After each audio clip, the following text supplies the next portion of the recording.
Le soleil d'automne projetait de longues ombres sur le bus scolaire presque vide tandis qu'Ethan Parker vérifiait dans son rétroviseur. À 43 ans, il parcourait ce trajet à travers les rues tranquilles de Pine Creek, en Caroline du Nord, depuis près de 7 ans. Cette année a regardé les enfants grandir, pouce par pouce, saison après saison. « Bonjour, mademoiselle Emily », dit-il chaleureusement tandis qu'une petite silhouette en robe bleue montait les marches. Emily Matthews, 6 ans, avec des cheveux châtains qui rebondissaient habituellement à chaque pas, mais pas aujourd'hui. Ses mouvements étaient prudents, raides, chaque mouvement délibéré, comme si chaque pas lui causait de la douleur. « Bonjour, monsieur Parker », murmura-t-elle, sa voix à peine audible par-dessus le bourdonnement du moteur. Le cœur d'Ethan se serra. Il avait élevé sa propre fille, Lily, maintenant à l'université. Quelque chose dans le calme d'Emily fit sursauter ses entrailles. La façon dont elle serrait son ventre visiblement gonflé. Les cernes sous ses yeux. La façon prudente dont elle s'assit sur le siège avant, grimaçant en s'asseyant. « Tu te sens bien aujourd'hui, ma chérie ?» demanda-t-il doucement en s'éloignant du trottoir. Les grands yeux bruns d'Emily rencontrèrent brièvement les siens dans le miroir, puis s'éloignèrent. « J'ai mal au ventre, » admit-elle doucement. « Tu en as parlé à ta grand-mère » Ethan garda une voix calme. Emily hocha la tête. « Elle m'a donné des médicaments, mais ça fait toujours mal. » Ethan fronça les sourcils. Quelque chose clochait. Il avait déjà vu des enfants souffrir de maux de ventre au trop de bonbons, le stress avant un examen, mais là, c'était différent. Plus profond. Inquiétant. « Est-ce que ça fait longtemps que ça fait mal ?» a-t-il demandé. Un autre hochement de tête. Ses petits doigts agrippèrent le bord du siège. Il a dit, que tout le monde le comprend, murmura-t-elle presque pour elle-même. Le pouls d'Ethan s'accéléra. Qui a dit ça, Emily ? Ses yeux se remplirent de larmes. Je ne veux pas en parler, murmura-t-elle en regardant ses baskets usées aux lacets dépareillés, l'un bleu, l'autre blanc. L'instinct d'Ethan hurlait. À l'arrêt suivant, alors que 3 autres enfants montaient à bord, il prit une décision qui allait changer la vie de plus d'un. Il gara le bus sur le bord de la route et prit la radio. Centrale, ici le bus 17, dit-il d'une voix ferme malgré l'adrénaline qui montait dans ses veines. J'ai un problème médical avec un élève. J'ai besoin des services d'urgence au coin des rues Maple et Pine immédiatement. Le répartiteur a répondu avec enthousiasme, bien reçu, bus 17. Quelle est la nature de l'urgence ? Ethan jeta un coup d'œil à Emily où des larmes coulaient maintenant silencieusement sur ses joues, son petit corps tremblait. J'ai une élève de 6 ans qui souffre de fortes douleurs abdominales et d'un gonflement visible, a-t-il déclaré. Elle est en détresse. Les ambulanciers sont en route. Arrivée prévue dans 5 minutes. Pendant qu'ils attendaient, Ethan vint s'asseoir à côté d'elle, rassurant les autres enfants d'une voix calme et douce. Il parla doucement à Emily, bien que son esprit se mette à envisager de sombres possibilités. « Emily » murmura-t-il. « Les secours arrivent. Tout ira bien. » Elle leva les yeux, emplie de peur. « Est-ce que j'ai des ennuis » murmura-t-elle. « Non, ma chérie, » dit-il doucement, le cœur brisé. « Tu n'as aucun problème. Je veux juste m'assurer que tu vas mieux. » Quelques minutes plus tard, les sirènes hurlèrent dans l'air vif de l'automne. Les ambulanciers montèrent dans le bus, et Ethan réalisa alors seulement qu'il tenait toujours la petite main d'Emily dans la sienne.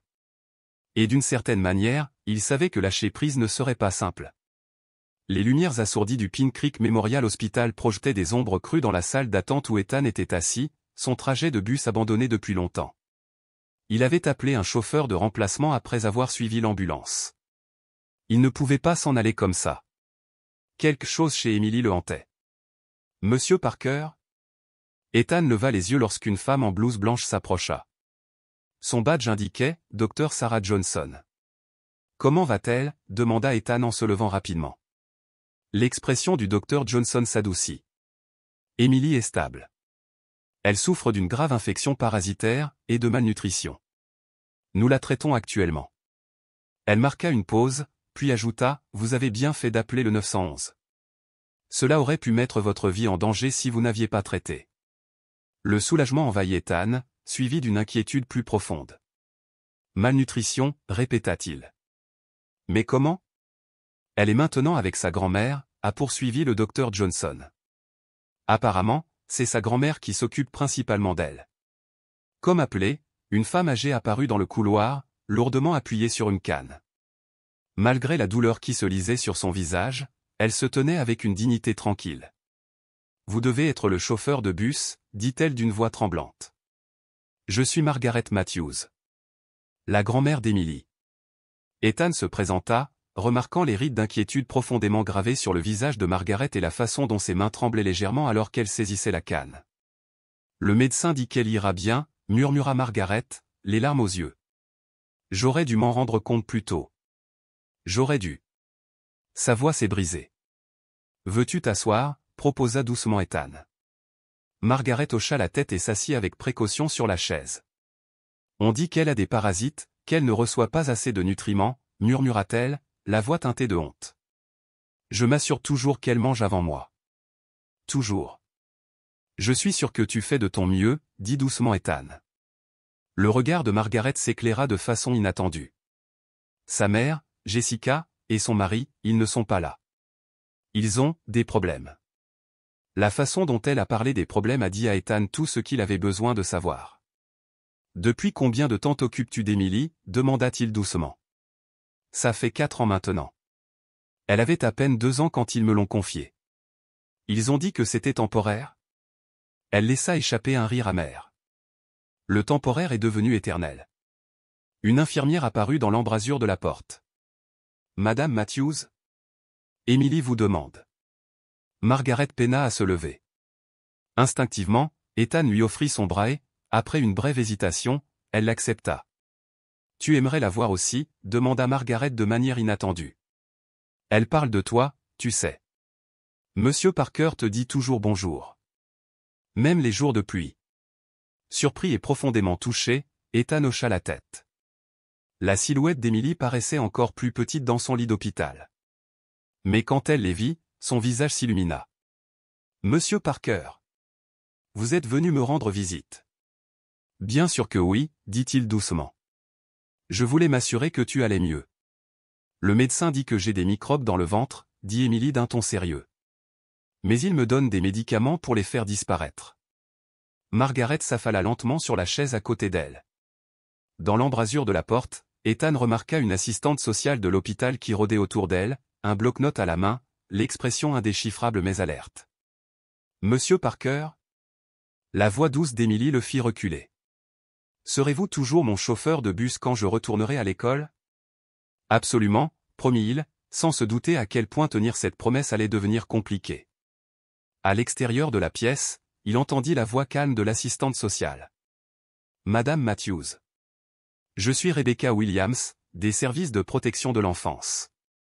J'aimerais vous poser quelques questions sur la situation familiale d'Emily. Ethan sentit quelque chose se serrer dans sa poitrine. Ce n'était pas fini. Ce n'était que le début. L'après-midi suivant, Rebecca Williams se tenait sur le perron fissuré de la petite maison délabrée de Margaret Matthews. Son bloc-notes était serré contre sa poitrine. À côté d'elle, contre toute attente, se tenait Ethan Parker. Il avait pris un jour de congé, ce qu'il avait rarement fait en 7 ans.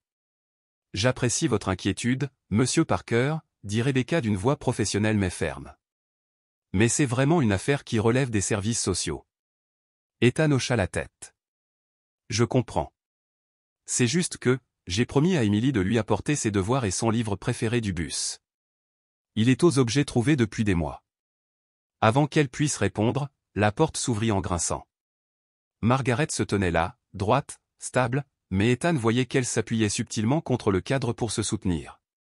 Et juste comme ça, le chapitre suivant a commencé. Madame Williams. M. Parker, les salua-t-elle d'une voix prudente mais digne. Entrez, s'il vous plaît. L'intérieur de la maison des Matthews racontait une histoire compliquée. Les meubles étaient vieux, mais d'une propreté irréprochable. Des courtes pointes faites main égayaient le canapé usé. La cuisine était impeccable, même si les appareils électroménagers semblaient n'avoir pas été remplacés depuis des décennies.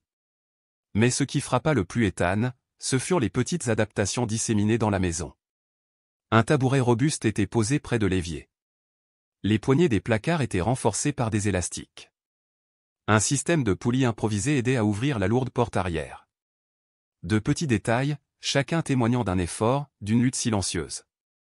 Émilie se repose, expliqua Margaret, refusant de s'asseoir malgré la douleur visible dans ses articulations. Les médicaments la rendent somnolente. La plume de Rebecca bougeait constamment, ses yeux perçants, notant chaque détail. Madame Matthews, je dois inspecter toute la maison, y compris la chambre d'Émilie et la salle de bain, dit Rebecca d'un ton poli mais ferme. Margaret rougit légèrement, mais hocha la tête. Bien sûr. Alors que Rebecca disparaissait dans le couloir, Ethan posa doucement un livre pour enfants sur la table basse.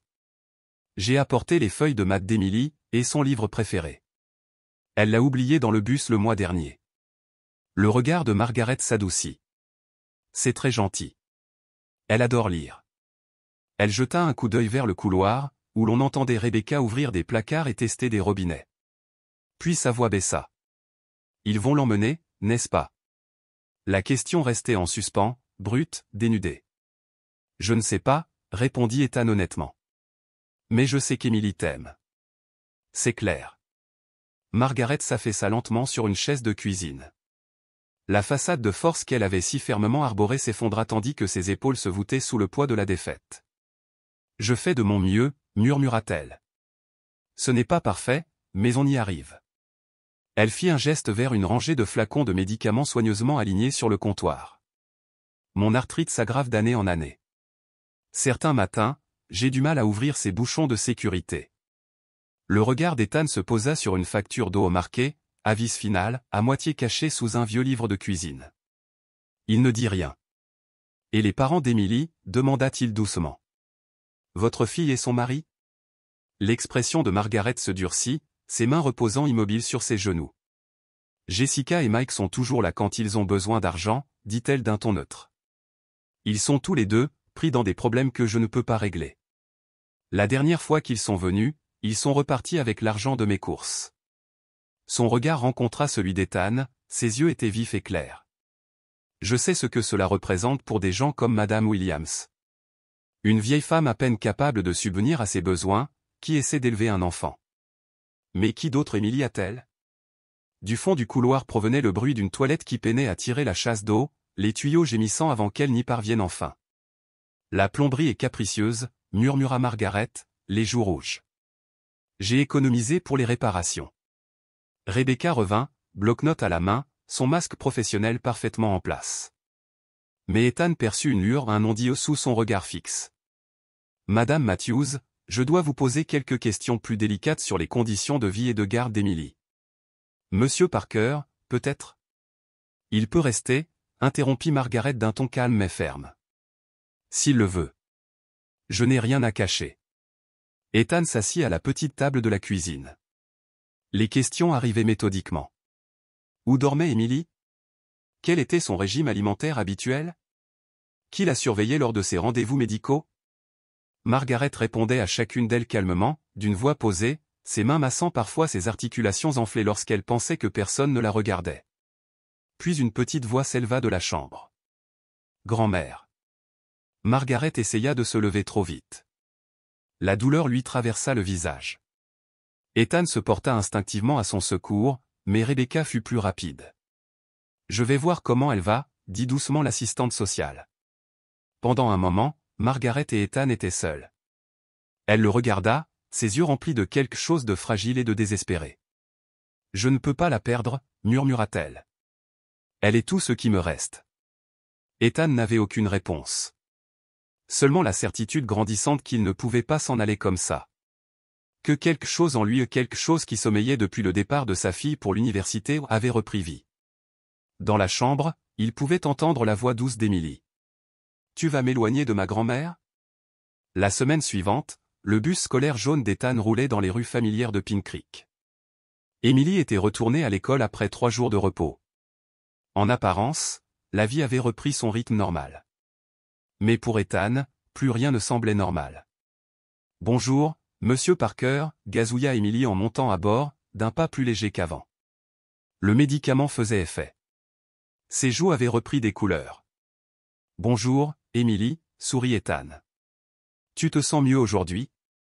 Elle hocha la tête avec enthousiasme. Le médecin dit que les microbes dans mon ventre ont presque disparu. Elle s'installa sur son siège avant habituel. Ethan remarqua qu'elle portait un pull plusieurs tailles trop grand, dont les manches étaient retroussées plusieurs fois pour lui libérer les mains. Lorsqu'elle posa son sac à dos à côté d'elle, une barre de céréales à moitié mangée en tomba. C'était censé être mon déjeuner, dit-elle rapidement en le rangeant. Mais j'ai eu faim au petit déjeuner. Le cœur d'Ethan se serra. Il avait commencé à remarquer des choses qu'il n'avait pas remarquées auparavant. De petits signes. D'autres enfants aussi, des enfants sur son chemin, des signes discrets de souffrance silencieuse.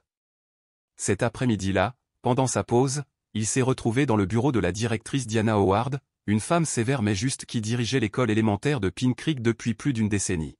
« J'apprécie votre sollicitude, Ethan », a déclaré le directeur Howard après avoir écouté attentivement.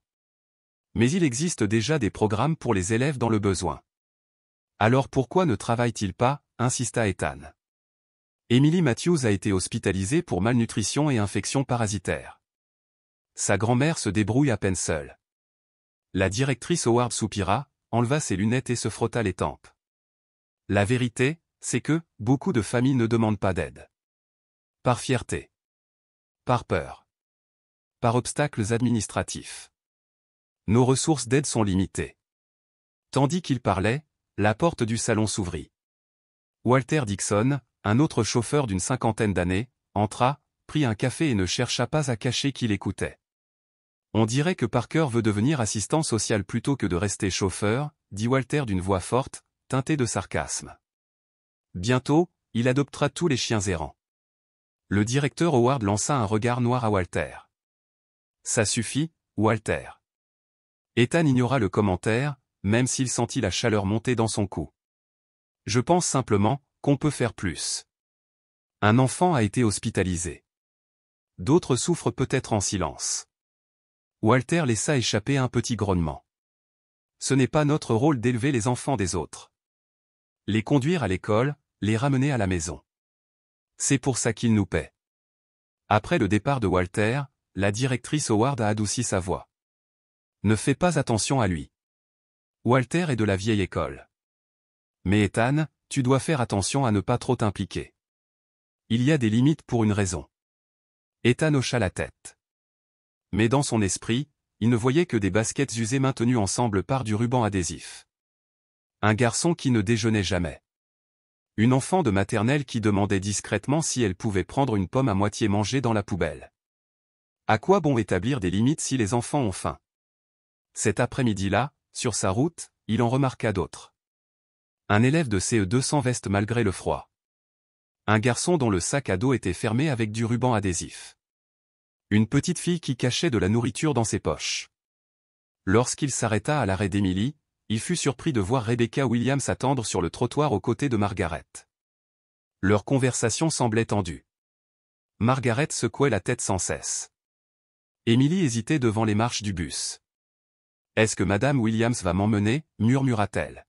« Je ne pense pas » dit doucement Ethan, même s'il n'en était pas sûr. Elle s'assure simplement que toi et ta grand-mère avez tout ce dont vous avez besoin.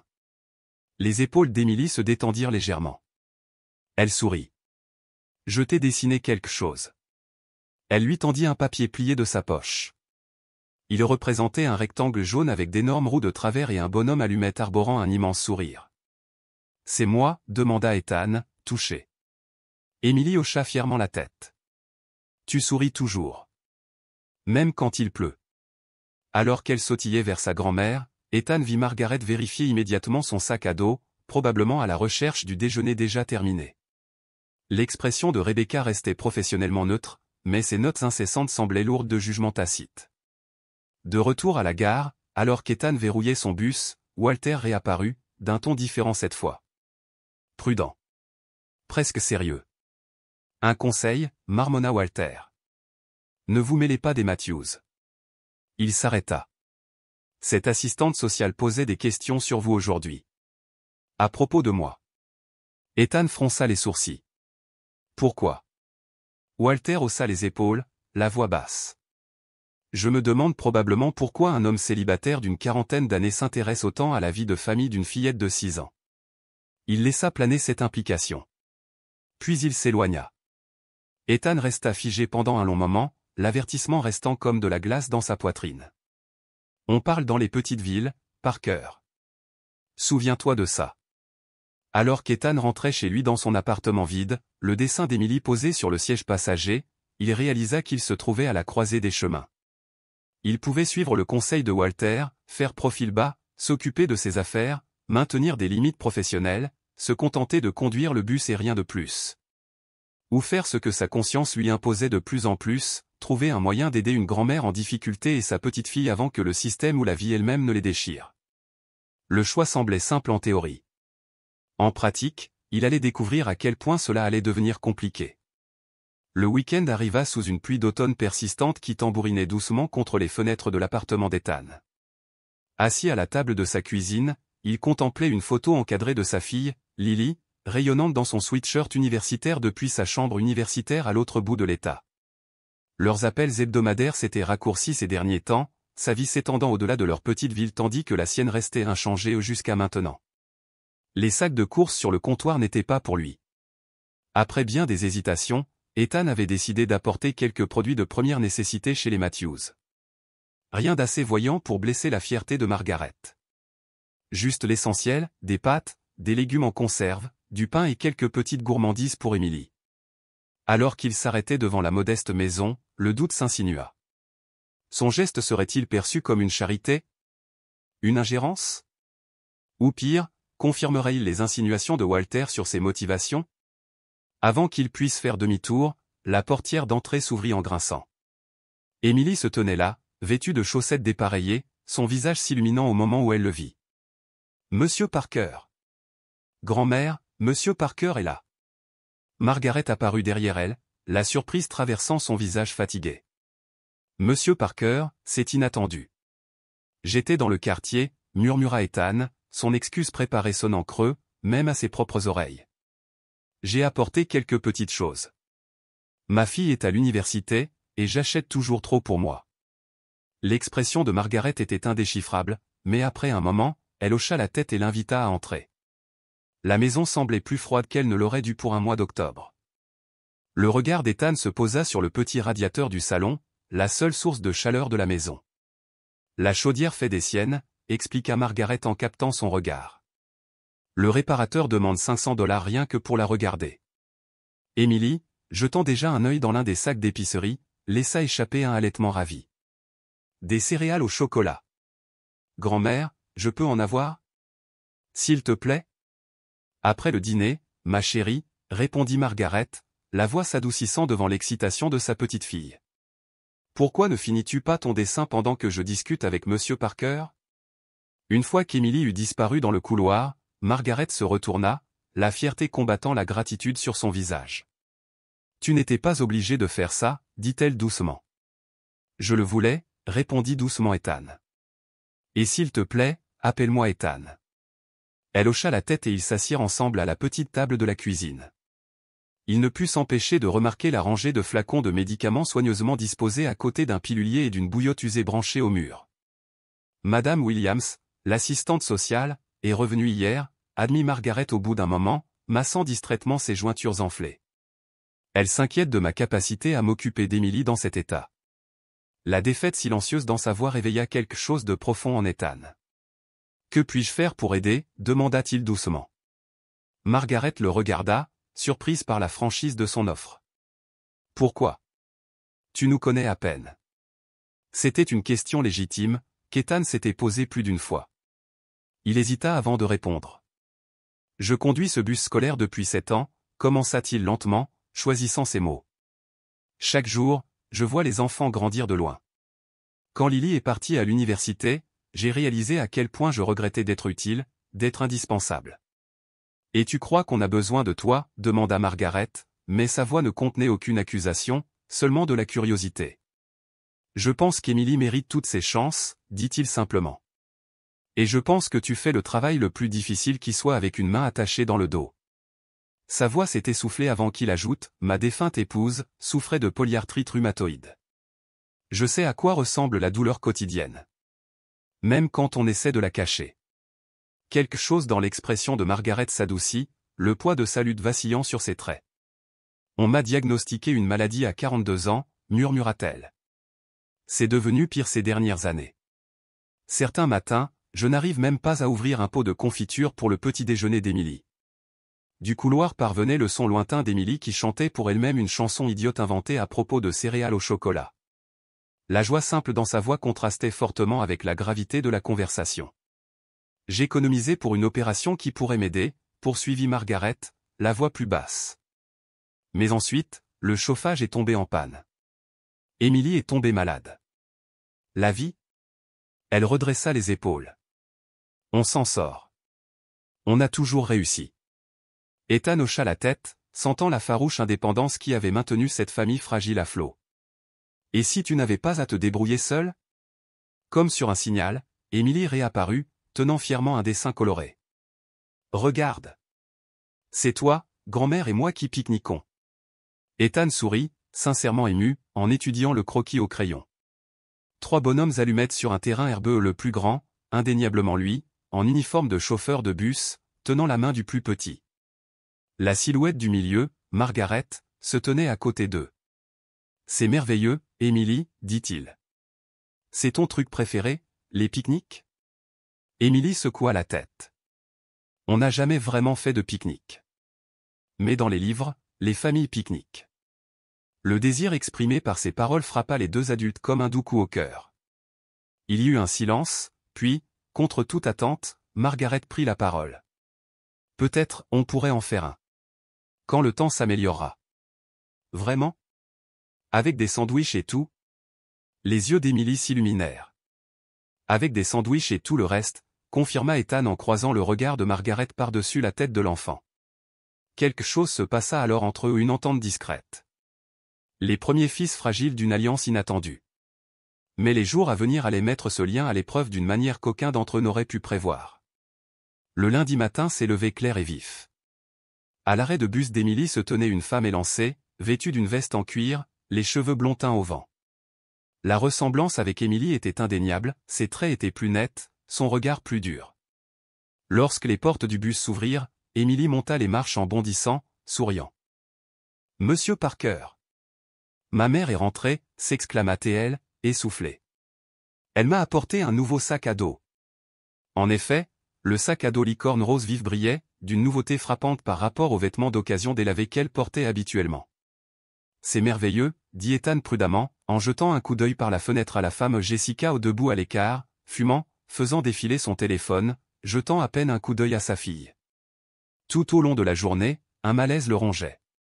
Margaret le lui avait déjà dit, les parents d'Émilie allaient et venaient de façon imprévisible, laissant plus de dégâts que de réconfort. L'après-midi venu, Jessica avait disparu. Margaret se tenait à l'arrêt, appuyée lourdement sur sa canne, le sourire fragile. Quelque chose clochait. 2 jours plus tard, Ethan a apporté un radiateur d'appoint réparé qu'il avait trouvé dans une friperie. Il avait seulement l'intention de le déposer, mais la scène qui l'attendait l'arrêta net. Des emballages de fast-food jonchaient le salon. Des sacs de sport inconnus jonchaient le sol. Jessica était allongée sur le canapé, feuilletant les informations de son téléphone. Dans le fauteuil inclinable, un homme, probablement Mike, le père d'Émilie, ronflait, inconscient, alors qu'il était à peine midi. Margaret, frêle mais déterminée, se tenait dans la cuisine, remuant quelque chose sur le feu. Émilie était assise à table, exhibant fièrement une pile de bibelots bon marché.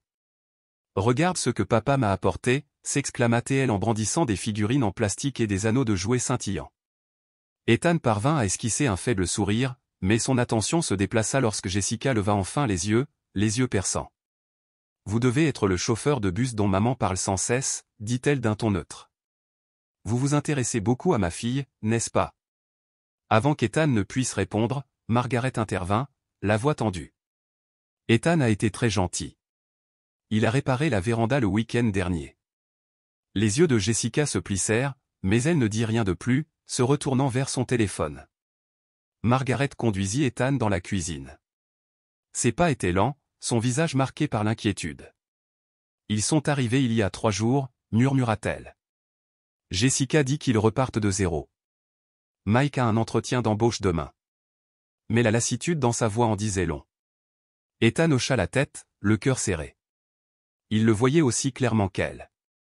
Émilie méritait ses parents s'ils pouvaient changer.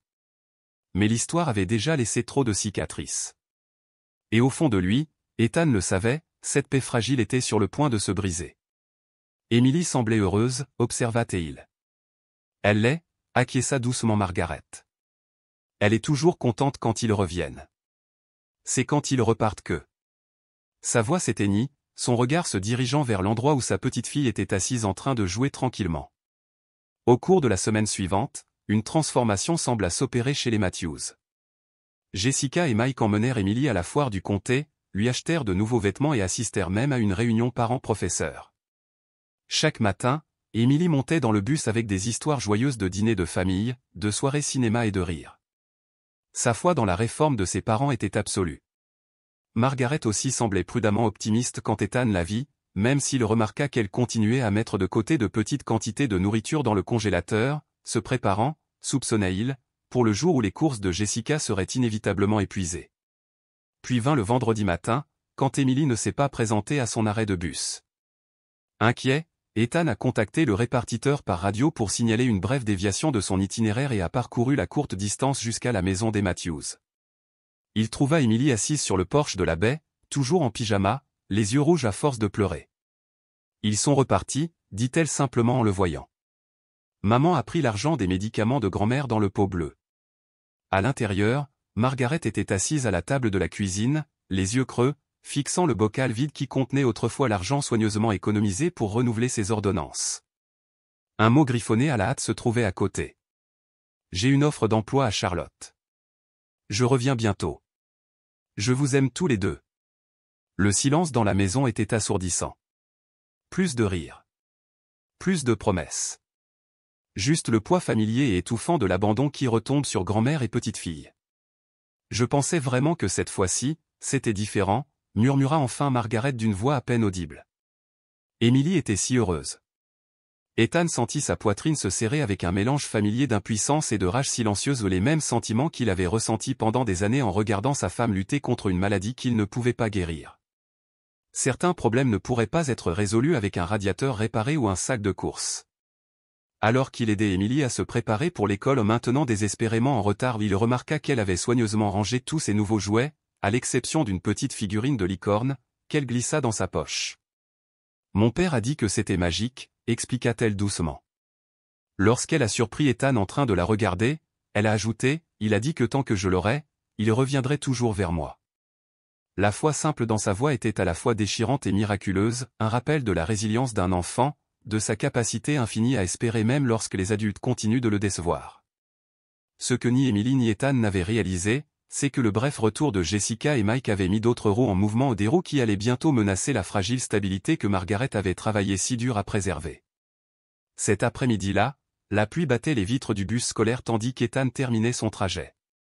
Emily était assise tranquillement sur son siège avant habituel, renfermée depuis le départ précipité de ses parents une semaine plus tôt.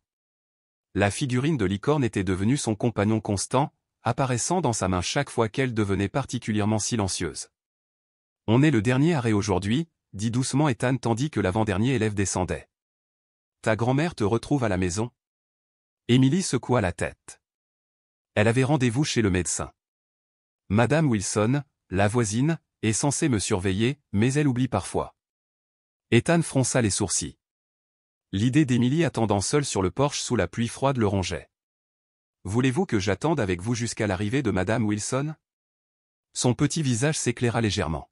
« Pourrais-tu » 20 minutes plus tard, Ethan était assis seul dans sa camionnette devant la gare routière, les yeux rivés sur son téléphone portable. Il avait attendu que Madame Wilson ou une femme âgée aux prises avec des problèmes de mémoire se souvienne enfin de sa garde d'enfant. Mais quelque chose dans cette situation le tiraillait. Avant de pouvoir se remettre en question, il composa le numéro d'urgence que Margaret lui avait donné. Elle a répondu à la 4e sonnerie, la voix tendue. « Ethan ? Emily va bien ? » Elle va bien. Madame Wilson est avec elle. Je m'inquiète surtout pour toi. Il y eut une pause. Le médecin dit que je dois me faire opérer, admit Margaret à voix basse. Mieux vaut tôt que tard. Les lésions articulaires s'aggravent. Mais je n'en ai pas les moyens maintenant, pas après que Jessica a pris l'argent.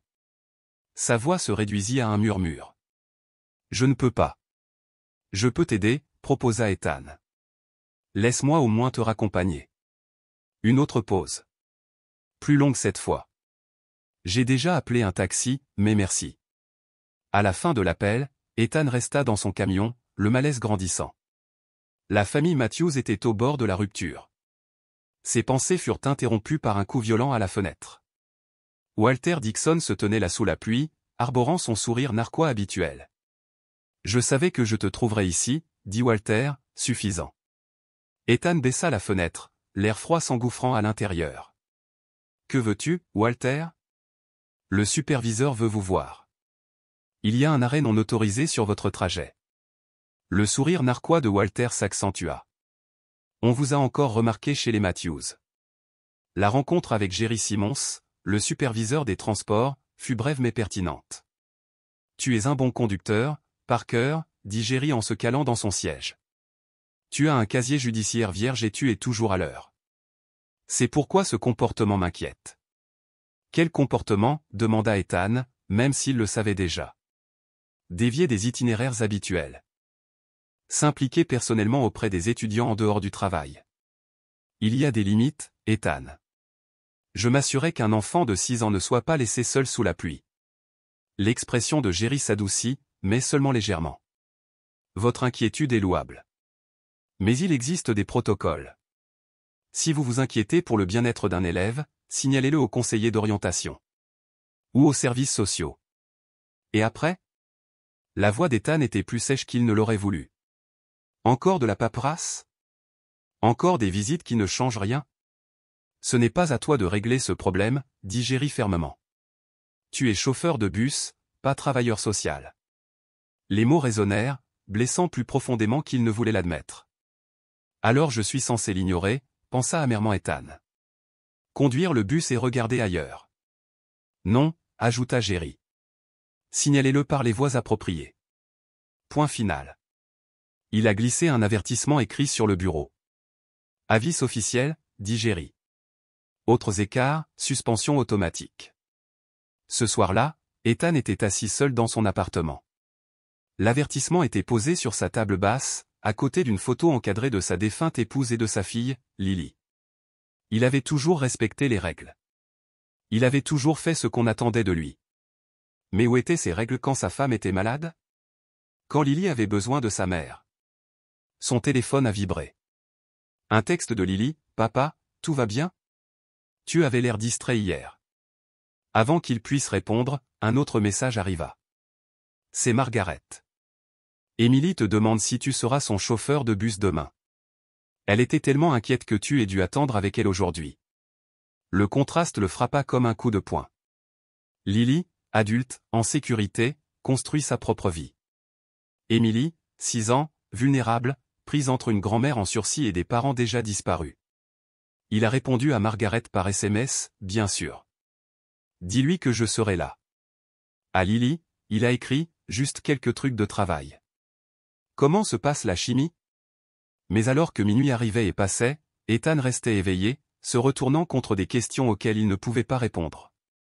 Jusqu'où devrait-il aller pour un enfant qui n'était pas sous sa responsabilité ? Et si s'impliquer ne faisait qu'empirer les choses ? Comblait-il le vide laissé par l'absence de Lily ou l'aidait-il vraiment ? Les réponses étaient insaisissables. Mais une chose était devenue claire. Il s'approchait d'une ligne. Un choix entre suivre les règles et obéir à sa conscience. Entre conserver son emploi et assurer la sécurité d'un enfant. Et ce qui le troublait le plus, c'était à quel point la décision lui semblait soudainement facile. Pour la première fois depuis des années, quelque chose comptait plus que le confort de rester derrière les lignes. Demain, il ferait son trajet en voiture. Mais après, il ferait ce qui devait être fait. Parce que certaines lignes, une fois franchies, changent tout. Tout au long de la journée, l'inquiétude le rongea. Lorsqu'il termina sa tournée de l'après-midi et déposait Emily en dernier, son inquiétude s'était muée en une détermination tranquille. Il gara sa voiture à un pâté de maison de la maison des Matthews, ne voulant pas risquer d'être remarqué par des voisins qui pourraient signaler cela à Walter ou à son supérieur. Margaret ouvrit la porte après 3 coups, se déplaçant avec une lenteur atroce. Son visage était pâle, tiré par la douleur. « Ethan » murmura-t-elle, la surprise prenant brièvement le dessus sur son malaise. Emily est chez Madame Wilson. Je ne m'attendais pas à. Emily m'a dit que tu n'arrivais pas à sortir du lit ce matin, l'interrompit-il doucement, d'une voix douce mais insistante. Que se passe-t-il, Margaret? Elle hésita, l'orgueil en conflit avec la réalité, avant de finalement s'écarter et de le laisser entrer. La maison était plus froide que d'habitude. Ethan remarqua la vaisselle empilée dans l'évier, un détail qui ne ressemblait pas à la méticuleuse Margaret.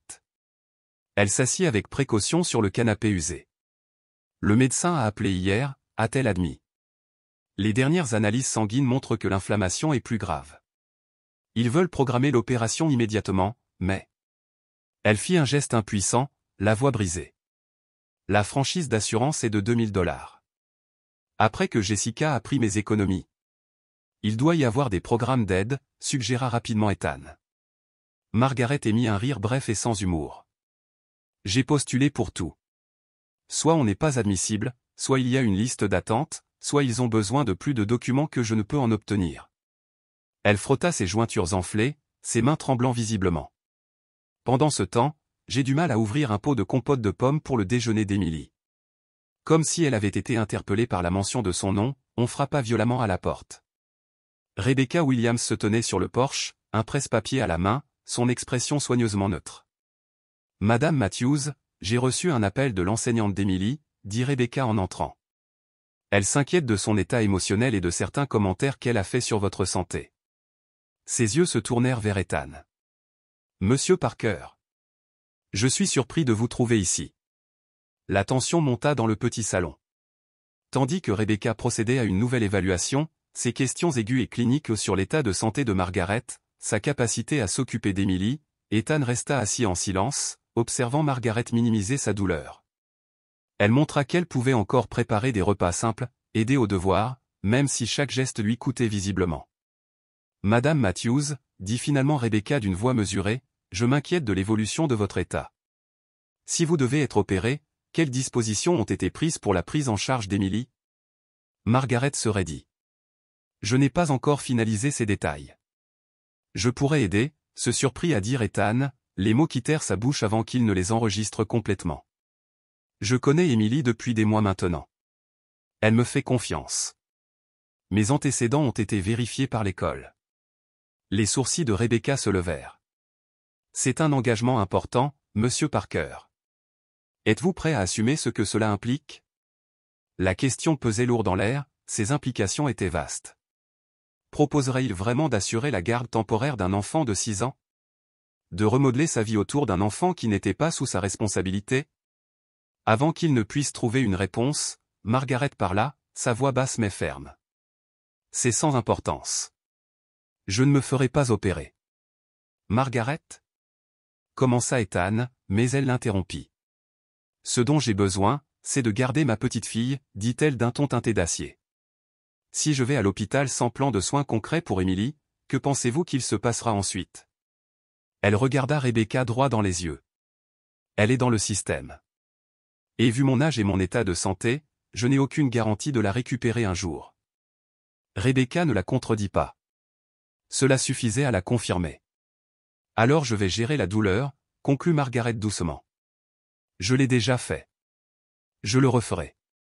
Après le départ de Rebecca, qui lui avait promis de la suivre, Ethan resta pour aider Margaret à préparer le dîner avant le retour d'Emily. Tandis qu'il coupait les légumes d'une main plus sûre que la sienne, il se retrouva hanté par le choix qu'elle avait fait, endurer une douleur insupportable plutôt que de risquer de perdre sa petite fille. C'était le genre de sacrifice dont personne ne parlait. De ceux consentis dans les recoins silencieux des foyers, où l'amour prenait le pas sur la logique, où le système censé protéger devenait une source de crainte. Il doit y avoir un autre moyen, murmura-t-il en jetant un coup d'œil à Margaret tandis qu'elle grimaçait en attrapant des assiettes. Si vous en trouvez un, répondit-elle avec un sourire las et triste, je suis tout oui. Aucun d'eux ne savait que la réponse et toute une série de nouveaux problèmes arriveraient dès le lendemain. La lettre arriva dans une simple enveloppe blanche, marquée d'un sceau officiel du comté qui fit trembler les mains de Margaret dès qu'elle la vit. Elle attendit qu'Emily soit montée dans le bus d'Ethan avant de l'ouvrir, ses doigts arthritiques tâtonnant le papier fin. Il s'agissait d'un avis de violation du code du logement. Défaut structurel dangereux. Conditions insalubres. Danger pour les occupants. Le dernier paragraphe portait un coup fatal, elle avait 30 jours pour effectuer des réparations ou s'exposer à de lourdes amendes, voire à la saisie de la propriété. Margaret s'affaissa sur sa chaise de cuisine, le journal tremblant dans ses mains. Elle comprit instantanément que la visite de Rebecca avait dû déclencher ce sentiment. Désormais, en plus de sa santé qui se détériorait, elle risquait de perdre le seul foyer qu'Emily ait jamais connu. Cet après-midi-là, quand Ethan déposa Emily, la fierté habituelle de Margaret avait disparu. Elle l'invita à entrer et lui tendit la lettre sans préambule. « Je ne peux pas me permettre ces réparations, dit-elle simplement. Pas sans l'argent de l'opération. Et j'en ai encore besoin, pour quand je ne pourrai plus attendre. » Ethan lut la liste. Câblage défectueux. Problème de plomberie. Traitement des moisissures. Certaines réparations étaient mineures, d'autres bien au-delà de ce qu'il pouvait faire lui-même. « Laisse-moi voir ce que je peux trouver, proposa-t-il, même si aucune solution ne lui vint à l'esprit. Pendant que Margaret aidait Emily à faire ses devoirs, Ethan en profitait pour inspecter la maison. Il y était déjà allé plusieurs fois, mais c'était la première fois qu'il siessa les fissures, la décadence, le désespoir silencieux incrusté dans chaque coin. Dans la salle de bain, des taches d'eau s'étalent sur le plafond.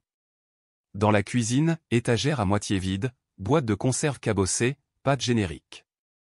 Le réfrigérateur, presque vide. Une seule brique de lait, divisée en bouteilles plus petites pour l'allonger. Dans la chambre d'Emily, il remarqua le soin avec lequel elle rangeait ses rares possessions, des jouets alignés avec précision, des vêtements pliés avec une précision inhabituelle pour une enfant. Dans un coin se trouvait sa petite collection de trésors, une pierre lisse, une plume bleue, un gland, une figurine de licorne ébréchée. Un enfant qui crée de la beauté à partir de chutes. Le moment le plus révélateur fut lorsqu'Ethan aida Margaret à récupérer un radiateur d'appoint dans un placard du couloir. Derrière les couvertures, il aperçut une boîte remplie de factures non ouvertes, d'avis de retard de paiement et de lettres de refus de tous les programmes d'aide auxquels elle avait postulé. La plupart étaient tamponnés, demande incomplète ou demande refusée. Une lettre a retenu son attention, un refus d'aide au logement d'urgence refusé parce que ses revenus dépassaient le seuil de $23.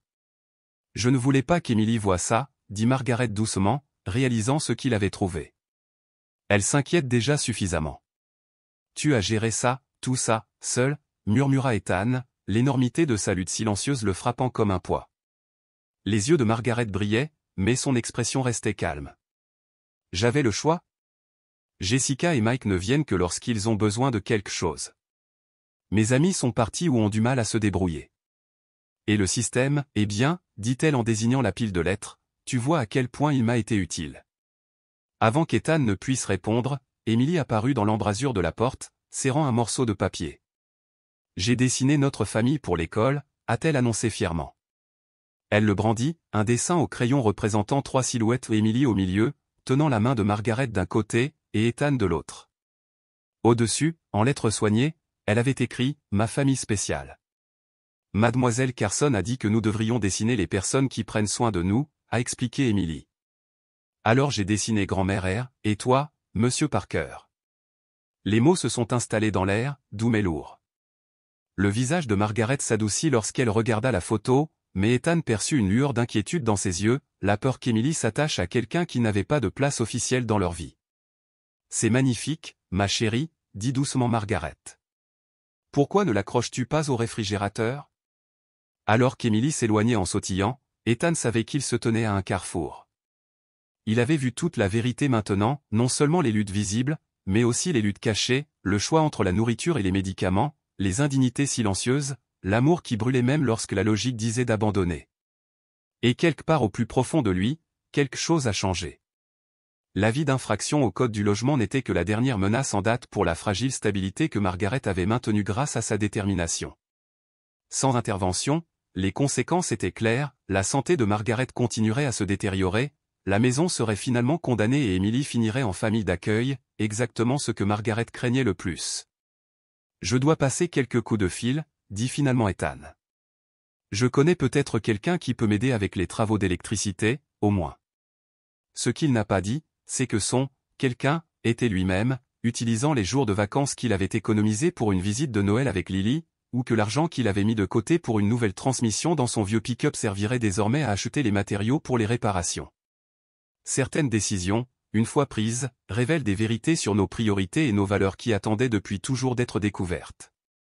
Alors qu'Ethan quittait la maison des Matthews ce soir-là, il réalisa qu'il avait franchi une ligne d'où il n'y avait pas de retour facile, et étrangement, il se sentait plus sûr de ce chemin que de n'importe quoi depuis des années. Il ne pouvait pas savoir que son implication croissante était remarquée par d'autres à Pink Creek, dont certains ne partageaient pas son inquiétude pour une grand-mère en difficulté et sa petite-fille. Le samedi matin, le temps était froid et clair lorsqu'Ethan arriva chez les Matthews dans sa camionnette, la benne chargée de bois, d'isolants et de matériel électrique. Il n'était pas seul. Son ami Carlos, un électricien qui lui devait une faveur, avait accepté de s'attaquer aux infractions les plus graves du comté. Ce qu'Ethan n'avait pas prévu, c'était le petit rassemblement déjà présent dans le jardin des Matthews, 3 femmes à peu près du même âge que Margaret ratissaient les feuilles, tandis qu'un homme d'une 60aine d'années examinait les marches affaissées. Les dames de l'église, expliqua Margaret à Ethan, mêlant gêne et gratitude. Mon ancien club de bridge. Je n'ai pas joué depuis des années, mais elles ont entendu. Elle fit un geste vers la maison. La nouvelle se répandit. Dans les petites villes comme Pink Creek, c'était toujours le cas. À midi, l'équipe de travail improvisée s'était agrandie. Carlos refichait les prises électriques dangereuses de la cuisine, tandis que 2 hommes de l'église de Margaret réparaient les marches du porche. Émilie s'interposait entre les ouvriers, offrant des gobelets en carton de limonade avec une importance solennelle.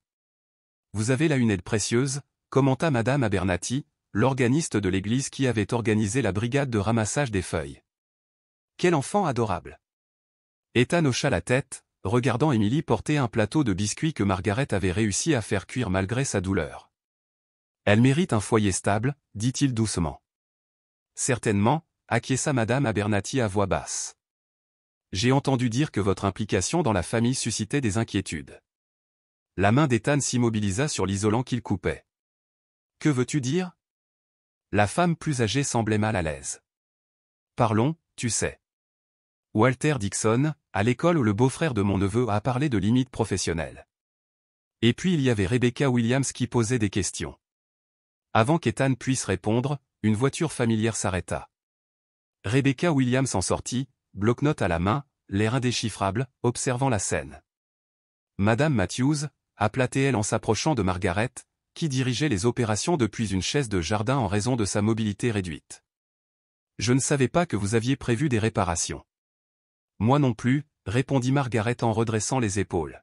« Mes amis ont insisté pour m'aider. » Rebecca prit des notes en parcourant la propriété, s'enquérant des permis et des qualifications. Lorsqu'elle rejoignit Ethan, son masque professionnel tomba momentanément. « C'est une sacrée coïncidence, Monsieur Parker. À chaque fois que je vous rends visite, vous semblez être là. »« J'aide une famille dans le besoin, » répondit-il d'un ton neutre. « Y a-t-il un problème ? » « Cela dépend de vos motivations, » a-t-elle rétorqué, et de la question de savoir si votre aide sert réellement les intérêts d'Emily.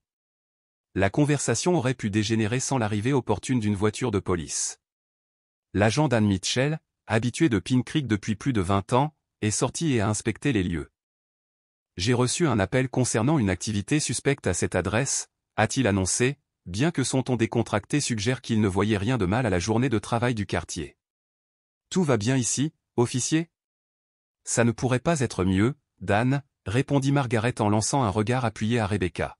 « Juste des voisins qui s'entraident. » Alors que l'agent Mitchell discutait avec des bénévoles, Rebecca prit Ethan à part. « Quelqu'un a signalé ce rassemblement comme une perturbation. Savez-vous qui » L'esprit d'Ethan se tourna immédiatement vers Walter, mais il resta silencieux. « Aucune idée, » dit Rebecca d'un ton plus doux. « Je comprends que vous souhaitiez aider, mais votre implication croissante soulève des questions. Vous passez beaucoup de temps avec un enfant qui n'a aucun lien de parenté avec vous, dans un foyer déjà en cours d'évaluation. »« Je ne fais rien de mal, » a insisté Ethan. « L'intention compte moins que l'apparence parfois, » a averti Rebecca, surtout lorsque le bien-être d'un enfant est en jeu. Ces paroles furent renforcées plus tard dans l'après-midi quand Ethan revint d'une course de ravitaillement et trouva Walter Dixon garé de l'autre côté de la rue, observant la maison avec une suspicion non dissimulée. « Tu joues vraiment les héros, Parker ?» s'écria Walter tandis qu'Ethan déchargeait ses documents. « Ton superviseur sait-il que tu joues les bricoleurs pour la famille d'un élève ?»« Rentre chez toi, Walter, » répondit calmement Ethan. « Je veille simplement à la réputation de l'école, dit Walter avec une inquiétude exagérée. Je ne voudrais pas que les gens se fassent une fausse idée de nos chauffeurs de bus. L'implication flottait dans l'air, laide et insinuante. Ce soir-là, les bénévoles partirent et Carlos termina les dernières réparations électriques.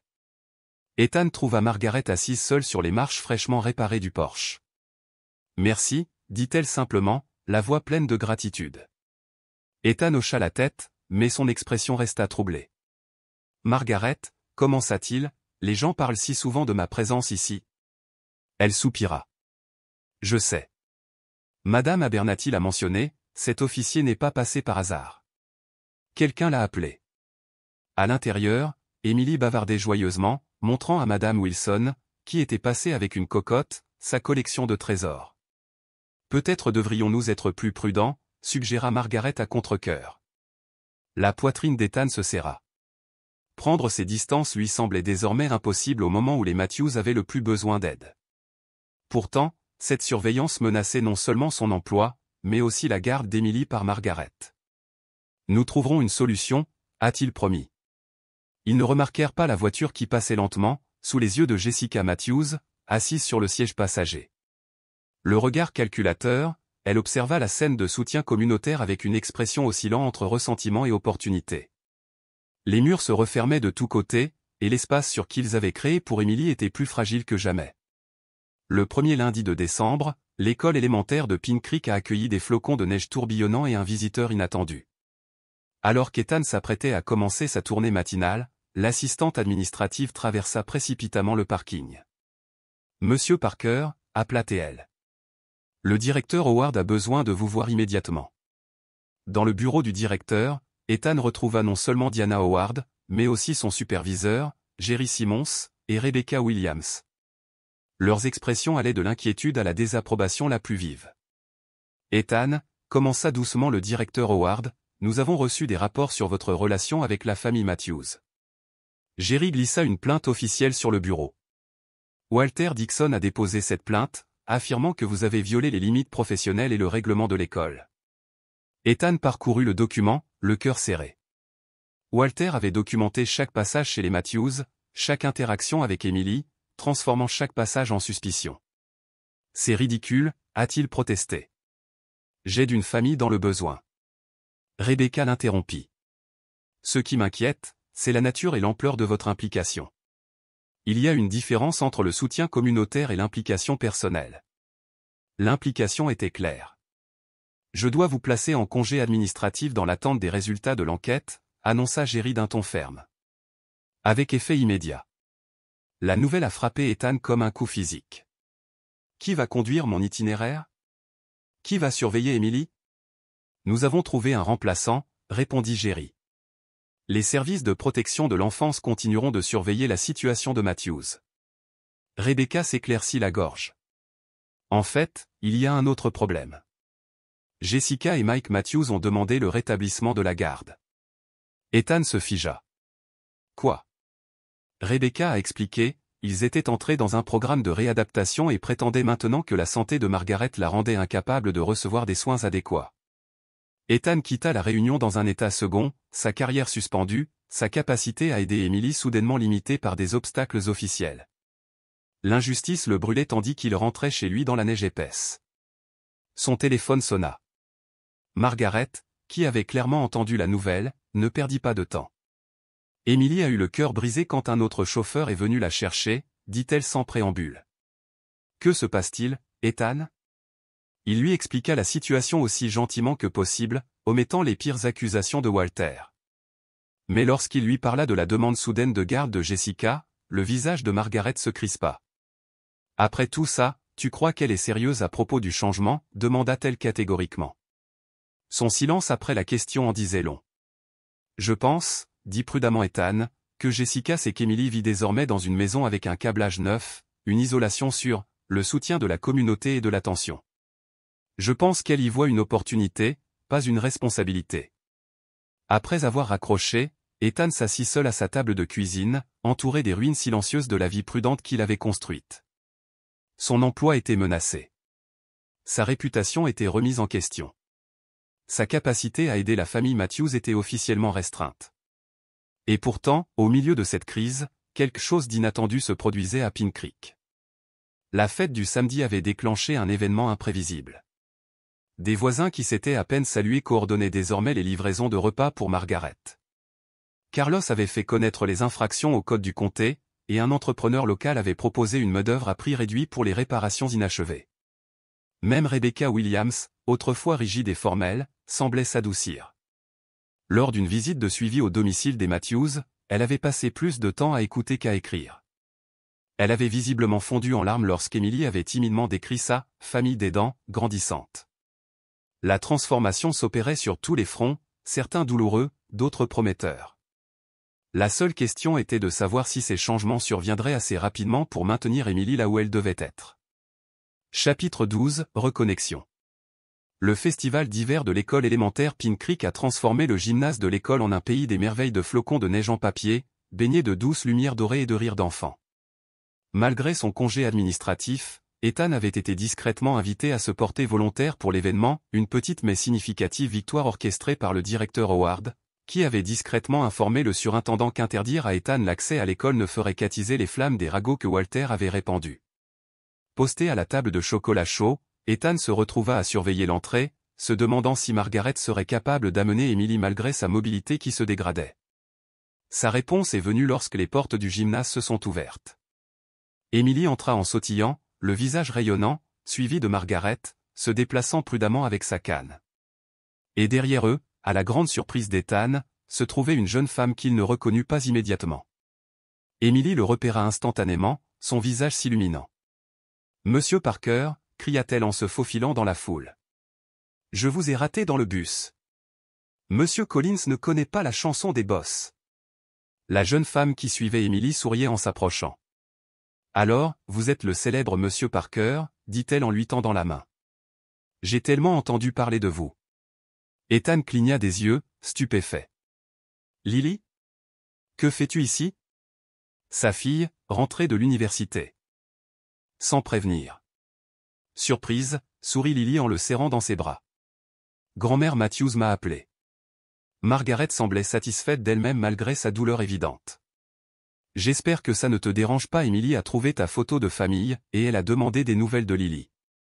De fil en aiguille, elle a trouvé une photo de famille.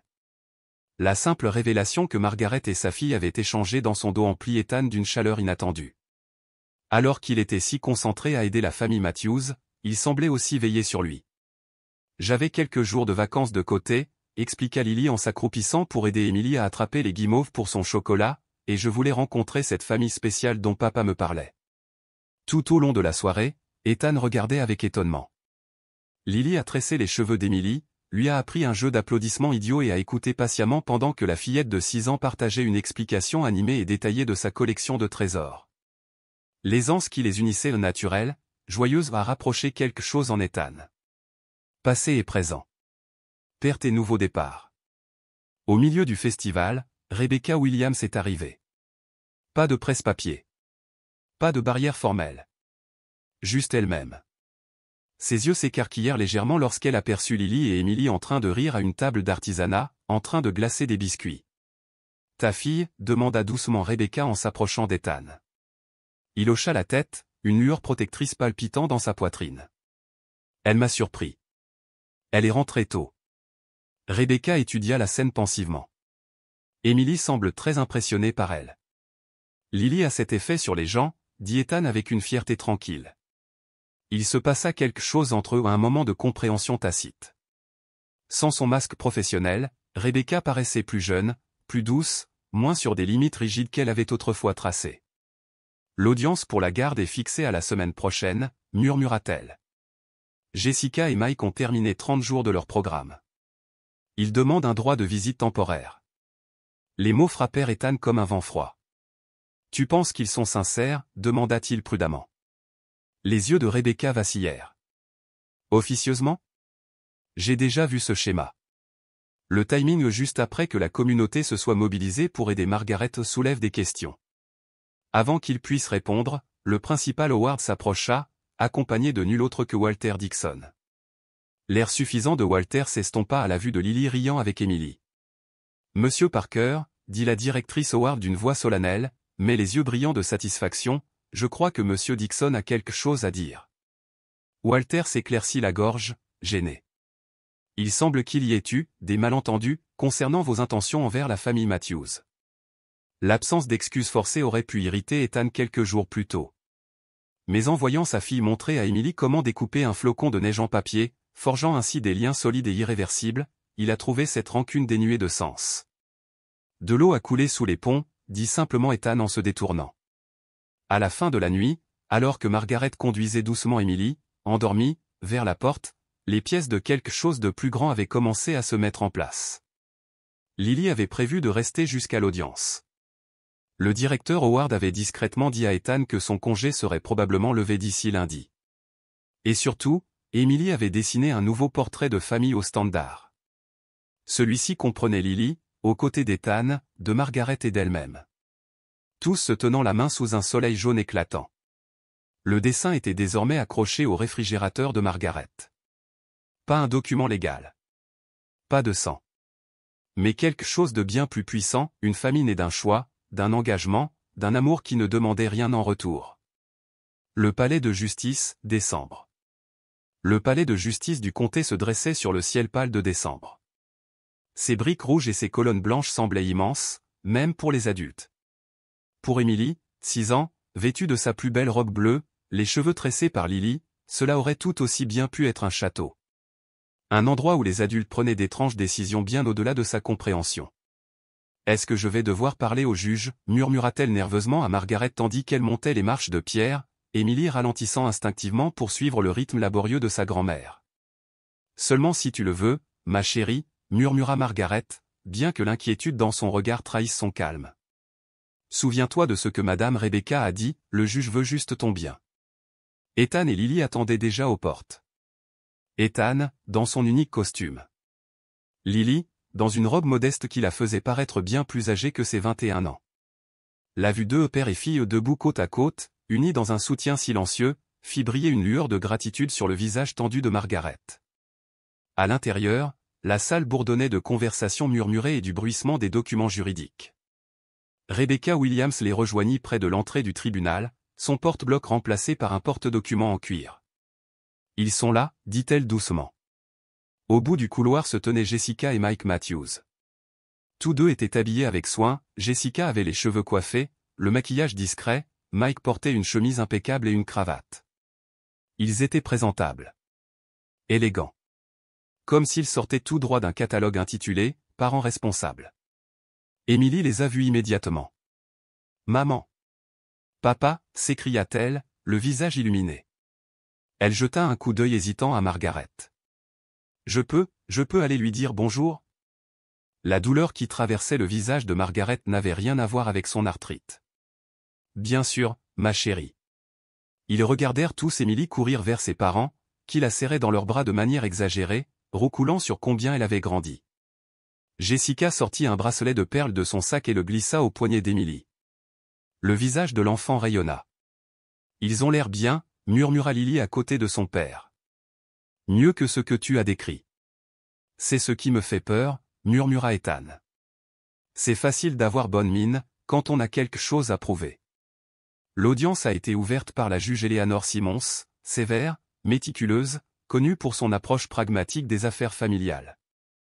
La salle d'audience elle-même était plus petite qu'Ethan ne l'avait imaginé. Seulement quelques rangées de bancs en bois. Un banc surélevé où la juge Simmons était assise, le regard perçant, la voix franche. Le dossier a été examiné avec efficacité, l'hospitalisation d'Emily, la santé déclinante de Margaret, le retour soudain de Jessica et Mike, l'intervention de la communauté. L'avocat de Jessica et Mike est passé en premier, les présentant comme des parents repentis. Un programme de réadaptation terminé. Un emploi stable. Un appartement meublé. Jessica a parlé des leçons tirées de ses erreurs passées, de son désir d'être la mère qu'Emily méritait. Quand le tour de Margaret arriva, elle se leva lentement, les mains tremblantes, mais la voix assurée. « Votre honneur, dit-elle doucement, j'aime ma fille et mon gendre. J'ai toujours espéré qu'ils trouveraient la stabilité. Mais Emily ? Emily a besoin de constance. En 6 ans, ils sont partis et revenus 7 fois. À chaque fois, ils lui brisent le cœur à nouveau.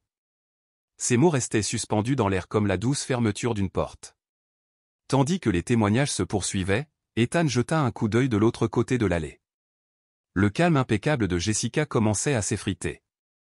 Son regard se durcit. Ses poings se crispèrent. Et pourtant, quelque part dans cette pièce, une décision attendait d'être prise. Le chapitre suivant était sur le point de commencer. Le directeur Howard a salué chaleureusement les progrès scolaires d'Emily malgré les difficultés, soulignant sa résilience et sa curiosité. Madame Abernathy, de l'église, est même intervenue pour témoigner du réseau de soutien communautaire grandissant qui s'était développé autour de la petite fille. Puis, contre toute attente, le juge Simons a demandé à s'entretenir avec Emily en privé dans son cabinet. Les adultes échangèrent des regards tendus et nerveux tandis que la petite fille se levait, serrant sa figurine de licorne bien-aimée, et suivait l'imposant juge à travers une porte latérale. Les minutes qui suivirent furent tendues par le silence. Puis, rompant le silence, Jessica s'approcha de Margaret pour la première fois ce jour-là. « Tu as monté tout le monde contre nous » siffla-t-elle d'une voix aiguë. « Tu t'es faite la martyre, la grand-mère parfaite. » Margaret rencontra le regard de sa fille avec un calme inébranlable. « Il ne s'agit pas de nous, Jessica. Il s'agit du bien-être d'Emily. Elle appartient à ses vrais parents, » a rétorqué Jessica, son sang-froid soigneusement répété au tribunal s'affaissant encore plus. Pas avec une vieille femme infirme qui peut à peine prendre soin d'elle-même. La cruauté des mots flottait entre eux, crue et crue. Ethan s'avança instinctivement, une colère protectrice illuminant ses yeux, mais avant qu'il puisse parler, la porte des chambres se rouvrit. Emily émergea, serrant toujours sa licorne contre sa poitrine. La juge Simons la suivit, le visage calme mais indéchiffrable, tandis qu'elle regagnait son siège. Un silence haletant s'abattit sur la salle d'audience, chaque personne présente consciente que les mots qui suivraient allaient changer à jamais la vie d'une petite fille. Ajustant ses lunettes, la juge Simons observa les visages tendus devant elle. Sa voix, lorsqu'elle se fit entendre, était calme, claire et posée. Avant d'annoncer ma décision, a-t-elle commencé, je voudrais aborder un point qui est apparu lors de ma conversation privée avec Emily. Tous les regards se tournèrent vers la petite fille, assise tranquillement à côté de Rebecca Williams, sa licorne posée sur ses genoux. Le visage d'Emily était solennel mais posé, comme si le fardeau qu'elle portait avait enfin été déposé. Emily a partagé quelque chose d'inquiétant, a poursuivi le juge. Elle m'a dit que ses parents lui avaient demandé, et je cite, de dire au juge, on appelle toujours pour envoyer des cadeaux, même quand on est absent. Le juge Simons a laissé les mots en suspens pendant un moment avant de continuer. Quand je lui ai demandé si c'était vrai, elle a discrètement admis que ce n'était pas le cas. Jessica se tortillait visiblement sur son siège, les poings serrés. Mike fixait le sol. De plus, poursuivit la juge Simons, la voix ferme mais désormais teintée d'acier, Emily a révélé que lors de la dernière visite de ses parents, ils ont pris de l'argent dans le pot spécial de sa grand-mère, l'argent mis de côté pour les médicaments de Madame Matthews. Un murmure sourd parcourut la pièce. Margaret ferma les yeux, non pas sous le choc, mais dans un profond chagrin qu'Emily ait porté seule cette vérité, prise entre les loyautés confuses de l'enfance et le poids silencieux de la survie. À la lumière de cela, a conclu le juge, et après avoir examiné tous les témoignages et toutes les preuves, je rejette la demande de rétablissement de la garde. Le soulagement envahit le visage de Margaret, ses épaules tremblant sous le poids de son souffle. Jessica se releva d'un bond, son masque de calme se brisant enfin. C'est ridicule, cracha-t-elle. C'est notre fille. Madame Matthews, a averti le juge d'une voix sèche, comme un coup de marteau, maîtrisez-vous ou vous serez expulsé de cette salle d'audience. Jessica se rassit, furieuse mais silencieuse. Le juge Simons a continué sans interruption. J'accorde la garde continue à Margaret Matthews, à condition que Jessica et Mike Matthews puissent bénéficier de visites supervisées 2 fois par mois, à condition qu'ils aient terminé leur programme de réadaptation complet et qu'ils conservent un emploi stable pendant 6 mois consécutifs. Alors qu'elle énonçait des exigences supplémentaires, cours sur la parentalité, conseils financiers, tests de dépistage de drogue réguliers, quelque chose d'inattendu s'est produit. Mike, qui avait à peine parlé pendant toute l'audience, se leva lentement. « Votre honneur, dit-il doucement, la voix rauque d'émotion, puis-je parler ?» Recevant un signe de tête, Mike se tourna, non pas vers le juge, mais vers Margaret et Emily. « Je suis désolé, dit-il simplement, la voix brisée. Pour tout. De ne pas être le père qu'Emily mérite. D'avoir pris ton argent, Margaret. Il hésita, déglutissant difficilement. Jessica et moi, on n'est pas prêtes. On essaie, mais, on n'y est pas encore. Émilie mérite mieux que ce qu'on peut lui offrir maintenant. La crudité de son honnêteté laissa la salle d'audience stupéfaite. Même Jessica le regarda bouche bée, incrédule, sa colère cédant la place à quelque chose qui s'apparentait presque à de la trahison. « Qu'est-ce que tu fais » murmura-t-elle les dents serrées. Mais Mike a continué à s'adresser au juge. « Nous aimerions retirer notre pétition. Margaret est une meilleure mère que nous ne l'avons jamais été. » Émilie à sa place. Jessica sortit en trombe, ses talons frappant le sol comme des coups de feu, mais Mike s'attarda juste assez longtemps pour placer une enveloppe sur la table devant Margaret. « Ce n'est pas tout, » murmura-t-il doucement, mais c'est un début. Les portes de la salle d'audience se sont fermées derrière lui. Soudain, un bruit sec, un petit fracas rompit le silence stupéfait. Émilie s'affala sur le côté de sa chaise, sa figurine de licorne s'écroulant au sol. « Émilie » s'écria Margaret, luttant pour se lever assez vite. Ethan arriva le premier, traversant la pièce en 2 enjambées rapides. Le visage d'Émilie était pâle comme un spectre, sa respiration était saccadée. « Appelez une ambulance » a-t-il crié. Rebecca était déjà au téléphone, la voix tendue par l'urgence. Lily se précipita pour l'aider. Émilie remua brièvement, ses petits doigts serrant faiblement la main d'Ethan. « Je ne me sens pas bien » murmura-t-elle d'une voix à peine audible. « J'ai encore mal au ventre. » Les ambulanciers sont arrivés rapidement, leurs gestes efficaces, leurs paroles concises et pressantes. Tandis qu'ils chargeaient Émilie dans l'ambulance, Margaret peinait à se servir de sa canne, son corps ne voulant pas se déplacer assez vite pour suivre sa petite fille. « Je te conduirai » promit Ethan, la stabilisant tandis que les portes claquaient et que les sirènes hurlaient.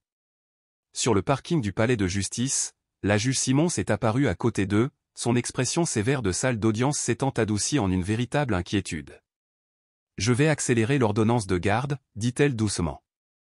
Il n'y aura plus de questions sur le placement d'Émilie. Mais tandis qu'ils se tenaient là, à regarder les lumières clignotantes disparaître dans la rue, leur victoire juridique semblait dénuée de sens.